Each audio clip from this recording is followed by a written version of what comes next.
जी doctor साहब बोलिए।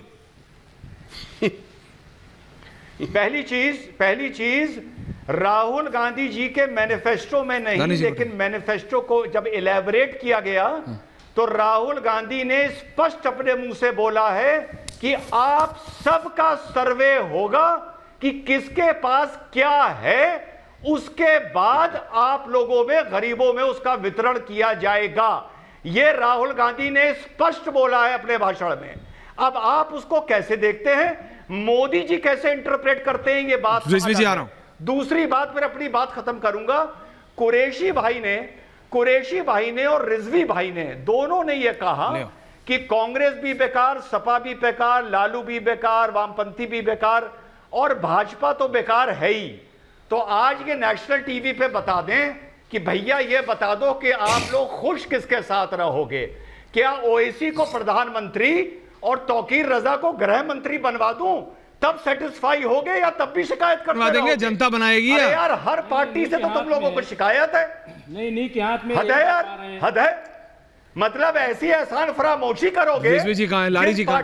60 साल तुम्हें निवाला खिलाया, उनको भी तुम लोग गाली दे रहे हो। कमाल के लोग हो यार तुम लोग। क्या निवाला खिलाया? रिजवी जी क्या निवाला खिलाया? सुधांशु को और मैंने तो सुधांशु जी को जवाब दिया था। अरे तो सुधांशु जी को बता दो ना। रानी जी आ रहा हूं, रिलैक्स। अरे सुधांशु जी ने बहुत सारे नाम लिए। सुधांशु जी आप बताइए। तौकीर रजा को गृह मंत्री बनवा दें, जवाब नहीं। क्या ये चाहते हो? रानी जी आ रहा हूं। क्या ये चाहते हो क्या इस देश में? ऐसा है उन्होंने एहसान नहीं किया है। बेकार की बात, एहसान नहीं किया उन्होंने, जो हमारा हक था नहीं दिया। एक मुंह में क्या बात कर रहे हैं आप? हटाइए तुम लोगों को आज हमें ऐसा बना दिया है कि स्टेट लायक नहीं बचे, कैबिनेट लायक नहीं बचे। सुधांशु जी अभी कह रहे थे, मैं सुधांशु जी से पूछना चाहता हूं। तुम्हारी हरकतों से बने हो।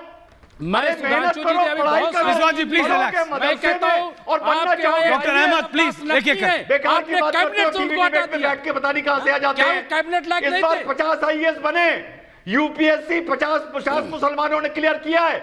50 मुसलमानों ने, मालूम है कुछ? क्या कैलिबर? एक second, now everyone quiet for a minute. नहीं for a minute.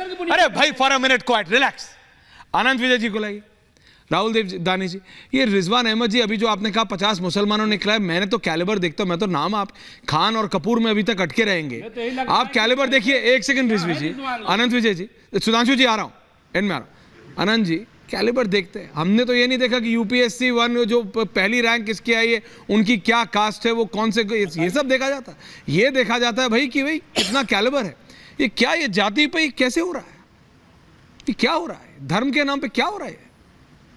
Anand ji जी मैंने शुरुआत में जब कहा था आरंभ में कि अकादमिक बहस में नहीं फंसना चाहिए, तो दरअसल जब आपने एक पत्रकार महोदय से शुरुआती प्रतिक्रिया ली थी, पत्रकार महोदय क्या होता है? नाम लिया कीजिए ना। शरद जी, तो यहाँ बोलिए। लालू यादव के बयान को वो एकेडमिक रूप देना चाह रहे थे।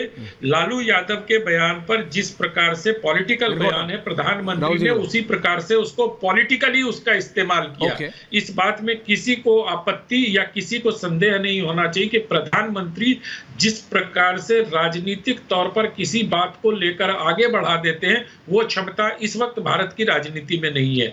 दूसरा बात, आदरणीय राहुल जी ने कहा कि राहुल गांधी जी ने कहीं नहीं कहा या कहीं नहीं लिखा।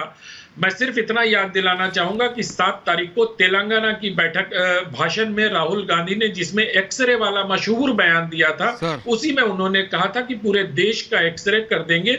उसके बाद उनके पिताजी के मित्र और उनके गुरु सैम पित्रोदा जी, सत्यनारायण जी ने भी ये बात कही कि डिस्ट्रीब्यूशन ऑफ वेल्थ होगा।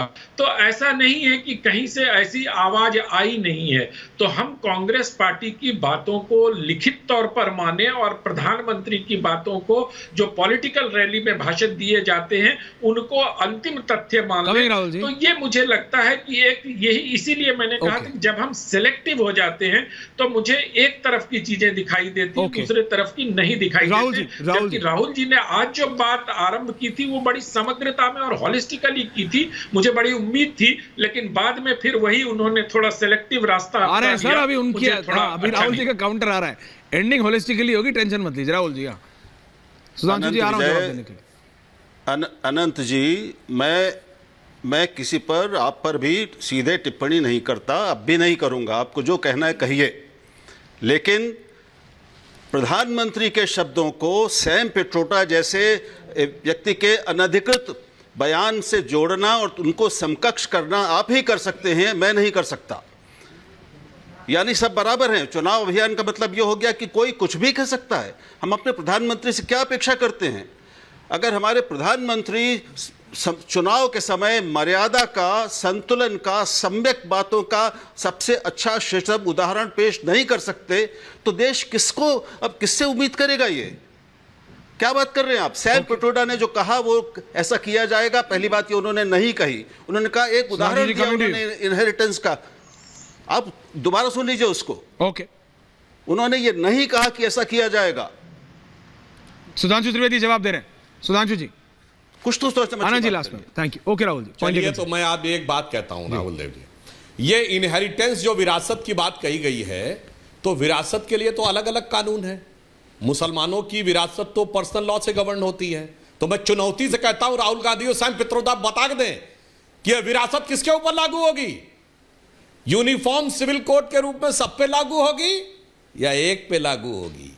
हर जगह दिखाई पड़ रहा है कि खांचा क्या खींचा जा रहा है। और राहुल गांधी इतने विक्षिप्त हो गए हैं।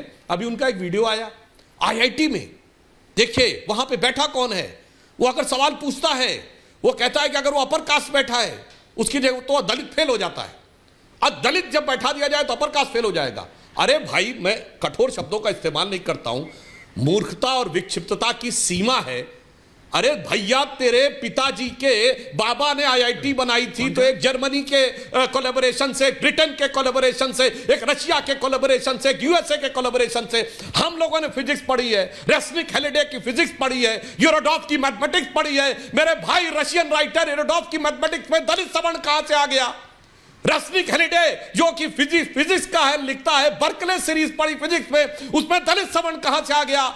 इसलिए मैं कहता हूं राहुल गांधी बिल्कुल जैसे लगता विक्षिप्त हो गए हैं, पता नहीं कौन। मतलब एक आचार्य प्रमोद कृष्णन ने एक शब्द प्रयोग किया था कि कांग्रेस पार्टी इस समय इस कदर मतिभ्रम हो गई है कि ये वामपंथी वेताल आकर उनके सर पे बैठ गए। उन्होंने बड़ा बढ़िया मजेदार शब्द प्रयोग किया था, वामपंथी वेताल।